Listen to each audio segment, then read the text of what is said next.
Kenya is on sale, or at least on a stage at a theatre in the capital, Nairobi.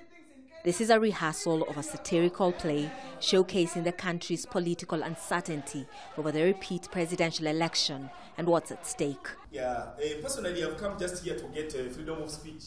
The most sought-after values, peace, democracy, a respected regional economy, things the director says are being put at risk. Everything has doubled down to because of the election. So the play comes out to show that, hey, we do not have, nothing has to be affected by the election. Out in the real world, many people are equally concerned about what's going to happen after the election. Most Kenyans, even those in the rural areas, are very much aware and engaged in the politics of the day. Many say they've lost confidence in the ability of the Electoral Commission to deliver free and fair election. But when you ask people whether or not they're going to vote, the opinion is largely divided along partisan lines. In Kisumu, in the west of the country, almost everyone is fiercely loyal to opposition leader Raila Odinga. They say they will not vote.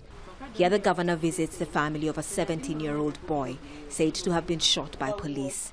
He says he'll personally ensure no election happens in his region. When you have a government which is imposed its will on the people, without the people mandate, the people have a right to rebel.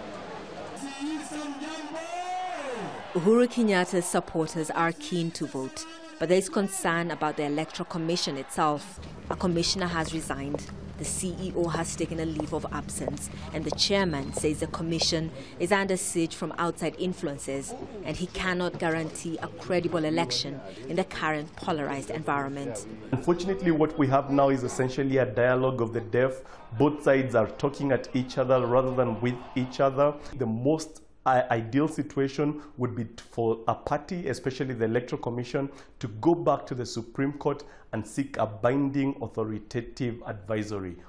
Many people, including religious groups, civil society, politicians, and even the Electoral Commission, have asked for dialogue between President Uhuru Kenyatta and Raila Odinga. Odinga says the election must be postponed and reforms carried out. Kenyatta insists it must go on. Catherine Soy, Al Jazeera, Nairobi.